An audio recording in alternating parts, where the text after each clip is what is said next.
Hello, everybody. Welcome. Sana. This is Let's Create Africa, where we seek to inspire, inform, and highlight change makers in Africa. And as you guys know, we always have to start with our intro. So please expect our intro in a few minutes. Here we go. I believe all of you know it by now. So enjoy it while we begin. Thank you.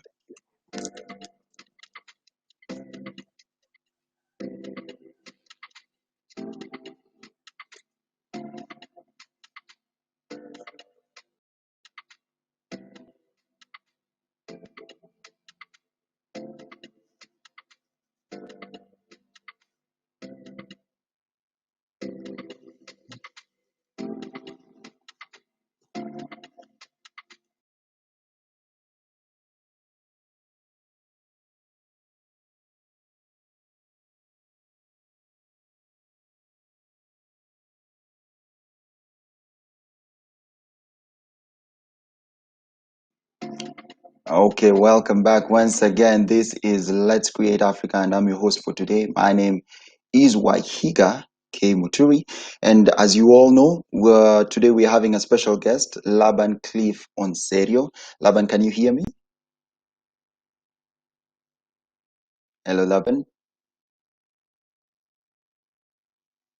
Hello, Laban. Can you hear us? Can you hear me, Laban? Okay, as we are waiting for him, we'll be continuing with this, and you know how we do it today. Every day is a day we seek to inspire, inform, and highlight change makers in Africa. Laban, can you hear me now? Hello, Laban.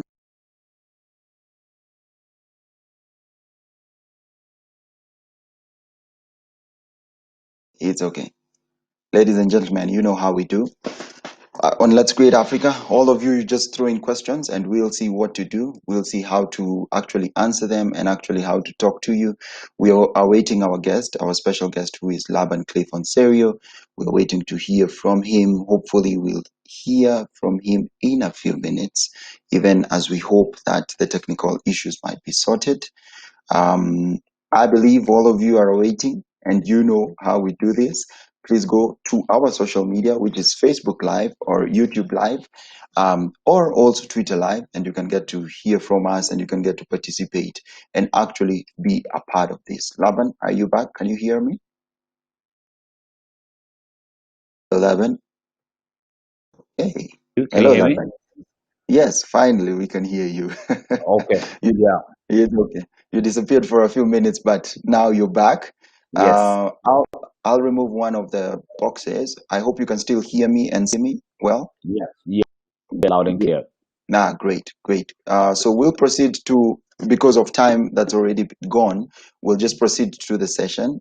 I believe you've watched a few of what we do, and people are actually waiting to ask you a few questions, so that's a good thing.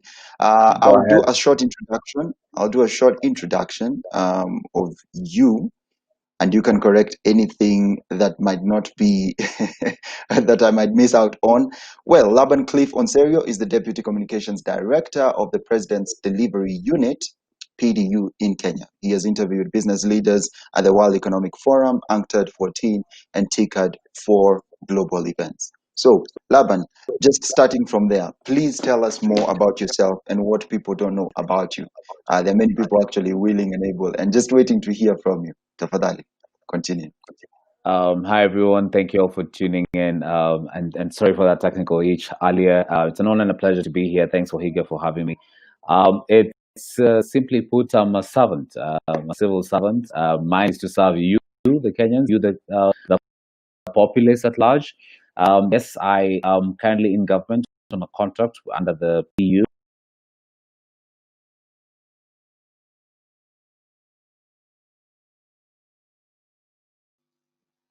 Hello, Laban. We've lost you again. We've lost you again. Hello, Laban. We've lost you again. Can you hear us?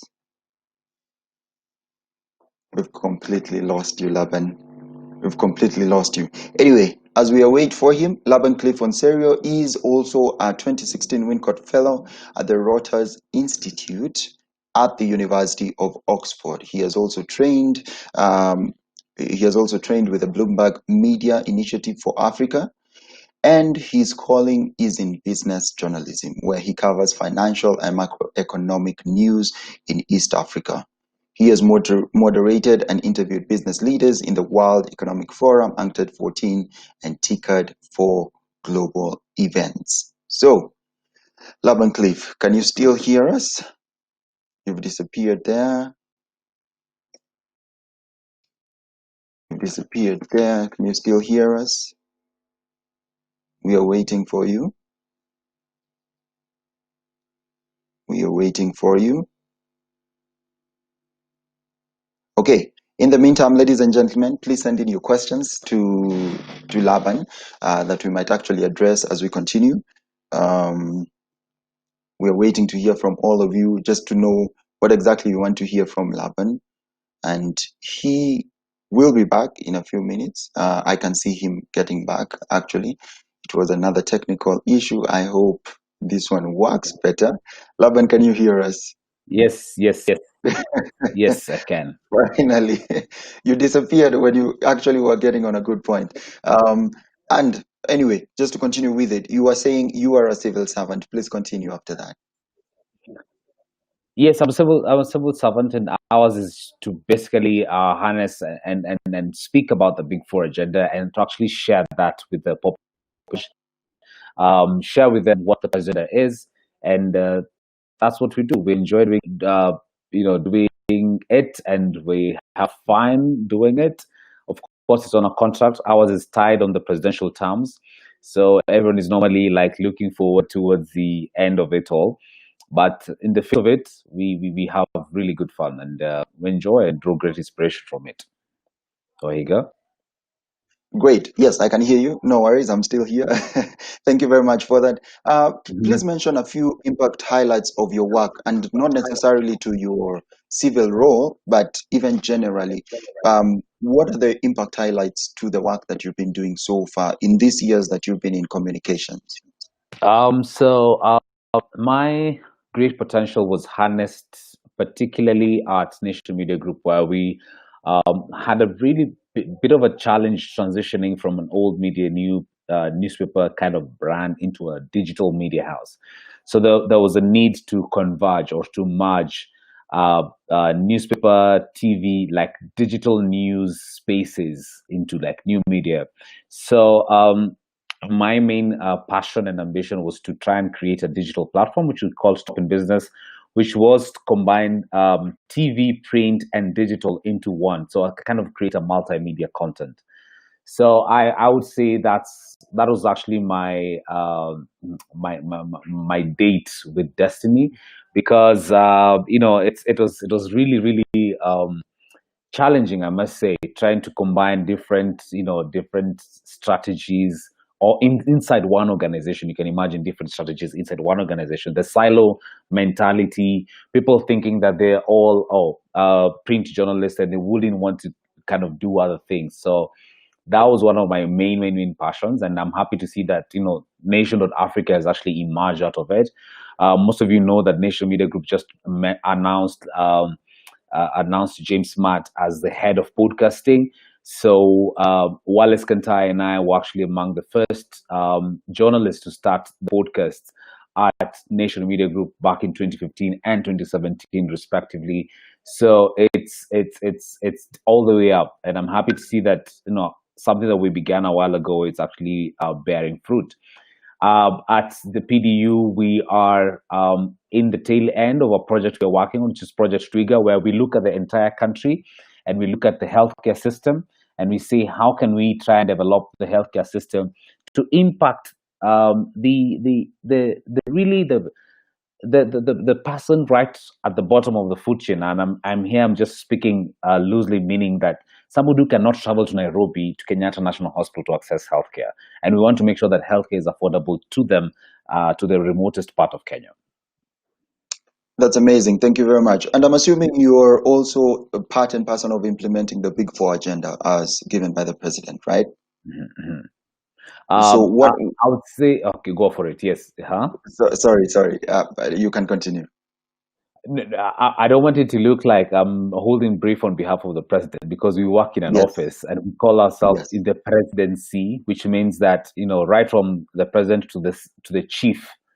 The chief actually represents the president in the village. So I should not maybe say that I'm holding brief on behalf of the president. We say we are working in the president's office, the executive office of the president.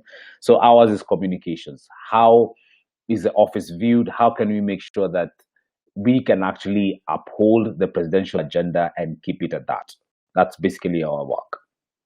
Okay, that's okay. I'll actually even drive away from that and actually Okay. ask you, when you think about your work as a communications a specialist, communication strategist, in whichever capacity that you're doing it, why do you think your work is actually relevant in Africa? Wow. In Africa today, there's a lot of focus on infrastructure projects.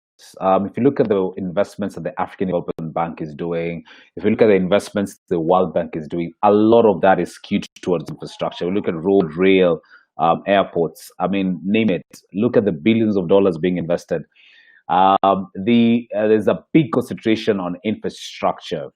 Now, at the same time, we talk of having 60% of the world's arable land is in Africa. That was actually noted by the Bill and Melinda Gates report to the world. And there's a big concern about the potential that Africa has by not having the right skill set to enhance it. I don't know if it makes sense. So here we are. We are mineral rich. We have mineral rich, but we don't have the potential to actually exploit it. Maybe perhaps why the infrastructure dividend is quite necessary. So we need to tell our story to the world for us to attract the right kind of investment. If an investor sitting out there in Guangzhou in China and has all this machinery and doesn't know of this potential existing in perhaps let's say in let me speak about loosely. Let's talk about the Central Corridor, which is a highway coming in from the port of Mombasa all the way to Dar es Salaam, and that's a whole stretch of a highway moving on that side, or maybe the Northern Corridor moving from Mombasa all the way to Malaba. So look at the kind of investment needed in road, rails, lighting, all that. So we need to speak about these things to the world for us to attract the right kind of investment. And that's called strategic communications, to make sure that the right kind of people actually get this kind of message. I'm not talking about getting the front page ad on the newspaper or what have you, but it's making sure that we actually speak to the right kind of people for Africa to attract the right kind of investment. And that's why I feel like communication strategies are in pole position. I'm speaking about myself. I know I have colleagues in Kigali. They're very, very, very good communication directors as well at President Kagame's office. We see what they do. We, of course, pick out from each other. The President's Delivery Unit was formed under the Tony Blair Institute. If you remember Tony Blair's visit to Nairobi, and they had a word with the President Uhuru Kenyatta, where they decided let's form President's Delivery Unit that will actually help in cutting through bureaucracies in government and issues that perhaps might not be resolved in government, and to make sure that actually projects are implemented. Wahiga.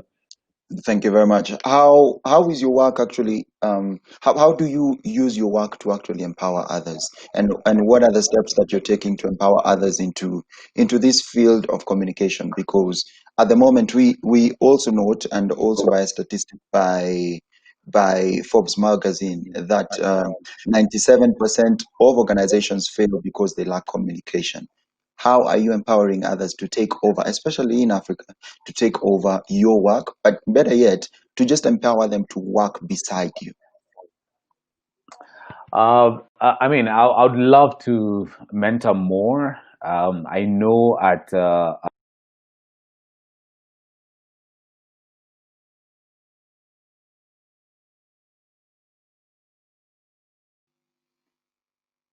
Hello, Laban, we lost you again. Laban, hello, Laban. speak out to the youth on digital platforms and stuff. But Sorry, Laban. Hello. Okay. And and we continue this again. Due to technical issues, we'll have Laban coming back in a few minutes. But in the meantime, I can remind you again about his profile. He has moderated and interviewed um, various business leaders over the course of Africa and the course of his work. Laban, can you hear me?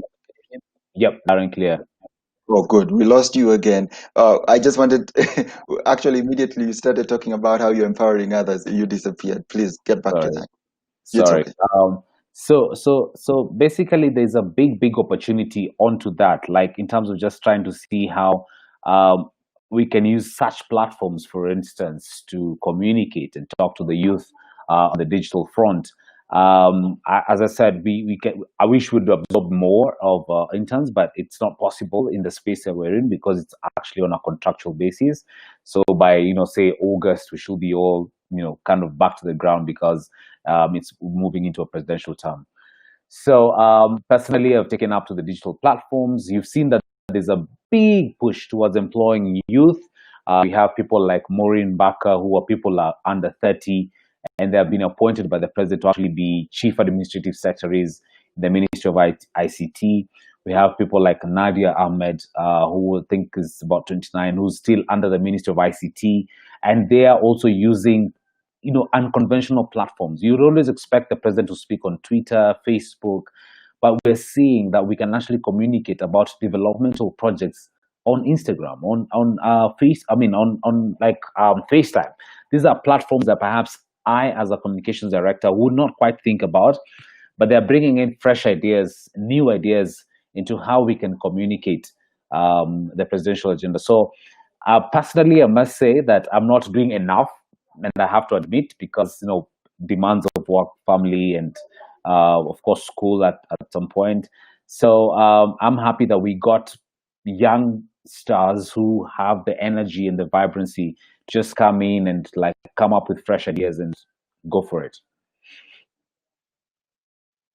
Thank you very much. Another thing, whom exactly are the greatest beneficiaries of your work? Be it at the PDU, be it at your professional and career, who are the greatest beneficiaries of your work? And you can pick several instances over your life sphere, or rather spheres of influence that you can actually mention about that. I mean, the beneficiaries are you and I. To be honest, Waihiga, there's lots of that happens behind the scenes. Okay. Yeah, there's lots of stuff. And in fact, we were telling ourselves, we actually were challenging ourselves. If we spoke about the real stories that are happening in Kenya today, I'm not sure we'll have space to talk about the negativity that you see existing around. You know, I'm not a security professional, but I sit around many security professionals, and I have interviewed them, and I hold great respect for the disciplined forces. The number of attacks, the number of threats that Kenya receives on a daily basis and have been quelled is like I don't know. It's too many to count, I would say. There Mhm. are people working behind the scenes. There are people who are lacking sleep at night to keep you and I, Now, that's a story that will not make it on the headlines on Citizen, perhaps, or make it on the front pages of the Daily Nation on the next day. It will be, salacious news here and there. It will be a fictitious story. So those are some of the reasons why I know we are challenged to make sure that the good stories are coming out. Like all those stories that are undercover, as we say, they should just come out. We should just speak more about them. We talk more about them. That's the opportunity. So the greatest beneficiary are the people of Kenya. If you call yourself a Kenyan, then you're a beneficiary of what the president's agenda is and what's his vision is for the people. So yeah, that's how I'd say it. And of course, if we go deeper into the discussion, of course, I can group that in terms of the Kenyans and who exactly in what format. But across board, if you're a Kenyan, you definitely are a beneficiary. The office has for you. Okay, great. Lydia, so we have an audience called Lydia. She's asking, how exactly do you get to where you are at the moment? And what do you need to do within your career life to actually get there? And I'm assuming they're talking about you joining civil service. That would be my assumption. Oh, they want to join. Okay, so if you want to join government, Lydia, I would say give up. I mean, government is a very good employer, I must say, in terms of like, you have a very security of tenure.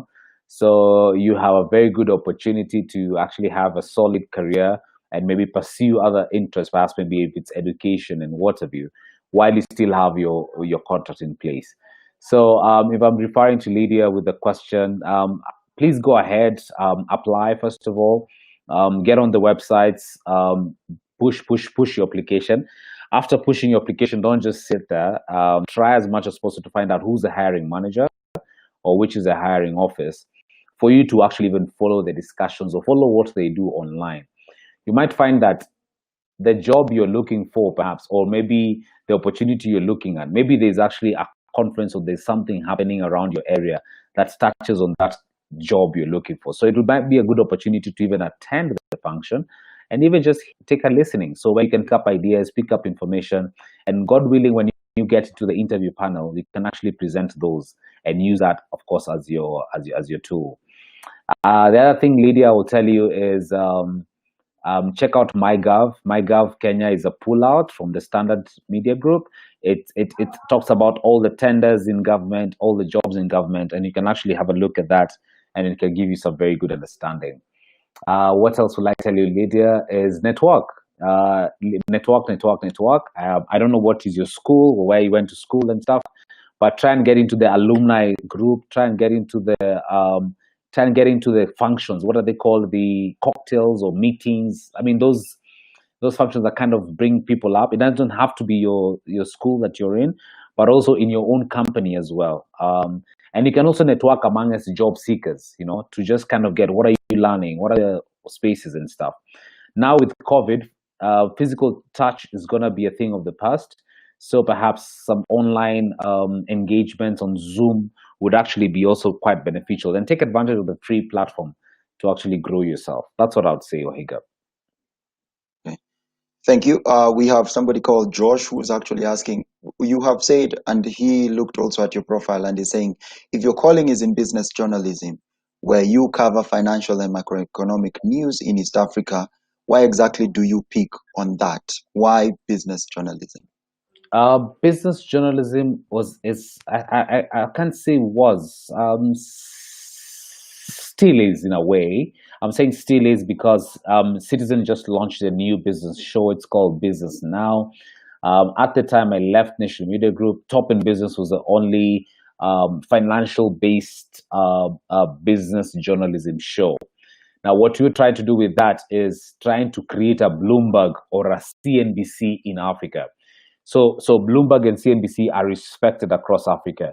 So we're trying to say, how can we create something that is also respected and known in East Africa? So that's why Top in Business came about, and we're trying to create something like Around the Business Daily to actually come up with a TV show around it. So I'm honestly glad to see business now taking root.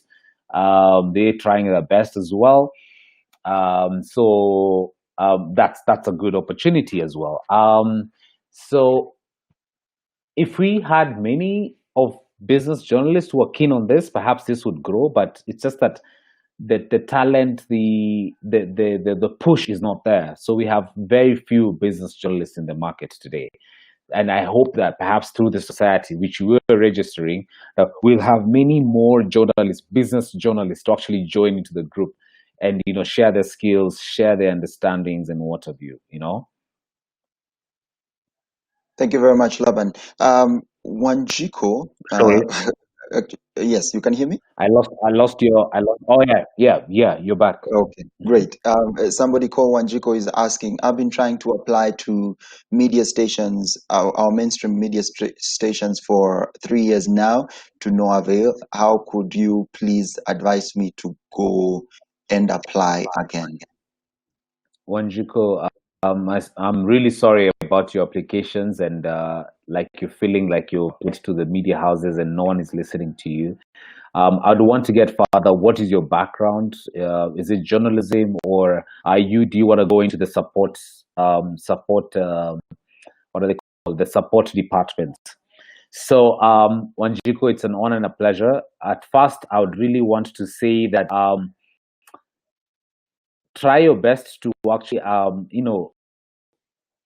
follow this journalist perhaps who you may look up to, and also try your best as also to hang around Nation Center, hang around Standard Group, and hanging around means that, there are times when journalists are looking for people to show up on shows for free. Like we need, say for instance, we need a guest to talk about joblessness in Kenya, and we always need somebody to give their perspective as a job seeker.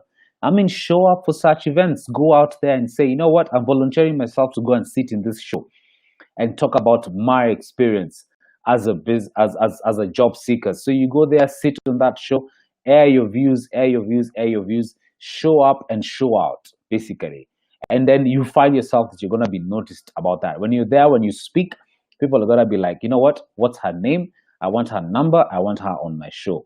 And that's how you're gonna make yourself indispensable.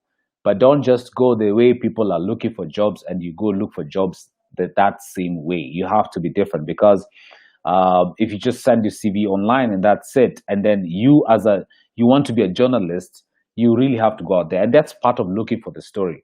If you're ever going to look for a story, you actually have to really, really dig up the story, work so hard, and go out there and fish out for the best. Thank you very much, Laban. You've actually touched on an element that I would also like to hear your perspective on, youth unemployment, and especially during COVID-19, it has shown that we have nearly 1.2 million youth actually out of jobs. With your work and with what you're doing, even personally, how exactly are you trying to help more youth get places of employment, or better yet, just be able to go to the next phase of their lives? We have the Ajira Digital Network. I just want everyone to actually log on to the www.ajiradigital.com. Sorry, it must be ajiradigital.go.ke. You know about the Ajira Digital program. It's called www.ajiradigital.go.ke. This is a program we launched in support of MasterCard Foundation, where most job groups are actually put in here, and you can actually have a look at them, see what to apply for and stuff like that, and it's a good opportunity to actually network, and quite see the conversation and thereabout. So yes, I see you've already shared it. Please have a look at ajiradigital.go. Sorry, not co. Okay. It's go. Yeah, so G for goat. Yeah, so ajiradigital.go.ke. Please look at the various opportunities that government has for its youth. Do not give up on, like, saying, with COVID, job search is over.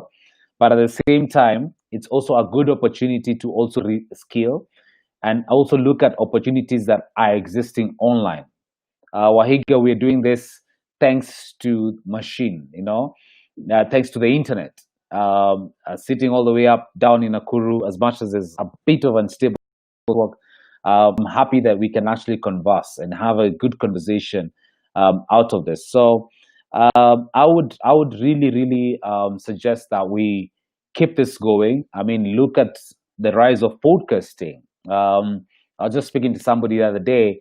If I actually held on to that idea that I could push and push on out of this podcasting idea, then there's definitely an opportunity to actually learn and grow and grow and grow. So I am telling myself that I'm going to push towards working harder, working smarter, networking, being online, attending as many Zoom calls as I can. Personally, I know I want to go to the next level, which is C-suite into organization. KEPSA always has free Zoom meetings. We have over 200 to 300 KEPSA guests who actually come in and join into those calls. So personally challenging myself. So you sitting there and you saying that I'm giving up as a job seeker, you're not allowed to give up as a job seeker. All you have to do is just work and work extremely hard to make sure that you can actually learn and grow and grow and grow. Thank you for that quote. We're actually about to come to an end. You're not allowed to give up as a job seeker. Thank you so much. You're not allowed to. Second last, a question from from Hannah. They're asking how has your industry evolved and or will in lieu of the pandemic? I think you've answered a bit of that, but please Yeah. just maybe you can highlight a bit more, and then we can wrap up. There's a lot of paper fill. Well, government is paper full, I must say, like a lot of paper, hard copy communication sort of thing. But we are trying hard to make sure that we can do a lot more digital, like talk more of the digital stuff, digital strategy, digital growth. And can you imagine if we harness that opportunity? There's gonna be it's gonna be all the way up. So this opportunity to actually grow your digital platforms will help you grow in a way, you know. So personally, I'm saying, as opposed to waiting for the boss to sign your document in hard copy, there are online platforms where you can actually go and sign for a document digitally. I think it's called e-signatures or something, and use that as a way to say, you know what, cut the bureaucracies. You don't have to be in somebody's office for you to get your document signed. You know, it can actually happen either way. So my own approach is saying that what are some of the new platforms that as an office we can actually use to cut that bureaucracy and stuff, and also for us to grow our network and grow our reach on our digital platforms as it were. So that's what I would say. We've been disrupted. We've been disrupted, a good one. Things are gonna be crazy going up. So we need to make sure that we are on top of our game. We need to make sure that even as we go along, government communications is not siloed. It's harnessed. We all speaking as one, right from the many communication professionals who are in the different ministries. We have to come together and, of course, saying that we are actually serving one man who's the president of the Republic of Kenya, and we need to actually make sure that we can serve him to the utmost. So, top of mind, that's what I'd say, Waihiga. But I can say that at this point in time, it's a good opportunity to retreat. A friend of mine was just telling me that, especially in war, it's nice to retreat and then reassess your risk factors and your current strategies, and then go back to the battlefield with a very strong arm, you know, having known that this is what your strong point is and this is what your weak point is. So perhaps COVID has revealed both our strong points and our weak points, and maybe it's a good time to retreat and re-strategize for 2021. Thank you very much, Laban, for that. Last but not least, which book are you currently reading, or in your life, which book has actually changed your thought pattern and system of life? Wow, good question. I That's a passion that I need to go back to, and I've been advised 101 times that wake up early and read more. That's your only way to make it in Kenya. So I must say, those I'm struggling with that, but watch the space. But the book that I'll tell you that you should not miss out on is to look at Outliers by Malcolm Gladwell. Outliers basically tells you need to be different. You don't need to conform. Don't settle. Don't be mediocre. I think there's a song about there's like a tune about that. I should ask my sister about it. Don't be mediocre. You know, like it's a fun song. It's just, I mean, I remember it in my teenage years. And then there's Outliers, Mediocre, and then Game Changers. Now, I haven't read Game Changers, but I know about Game Changers. Now, Game Changers is still along the same line, you know. Outliers.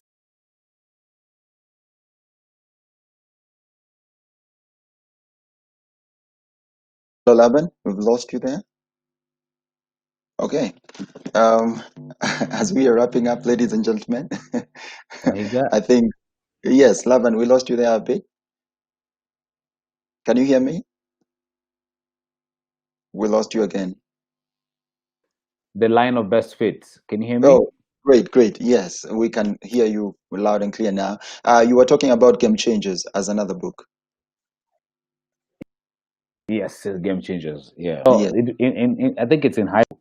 We used to draw the line of best fit, and then there used to be like asterisks at the top and one maybe it's at the bottom and stuff like that.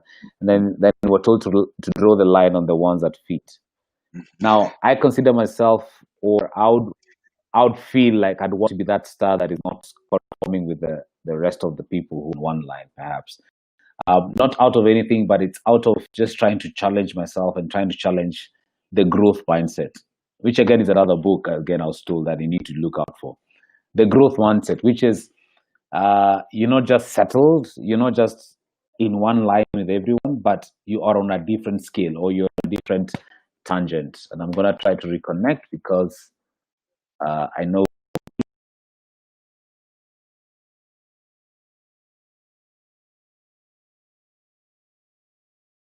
Okay. We have lost you there, Laban. Hello, Laban. Yeah. So anyway, that's basically it. Don't conform. Don't conform. Don't conform. Don't be in the line of best fit. Just be your own boss. Be an outlier. Be an outlier. Yeah. Be an outlier, and don't be average. Uh, don't be mediocre. And yeah, Thank growth you very mindset. much.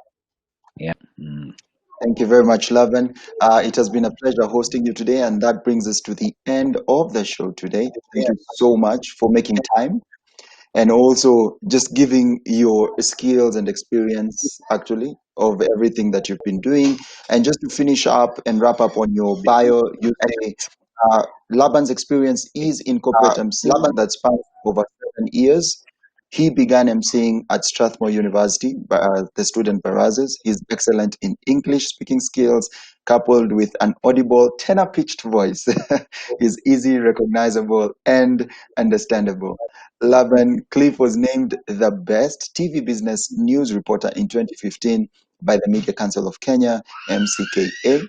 His passion is in telling Africa's growth story, and his work mantra is to tell it fast, accurately, and impassively. Thank you so much, Laban.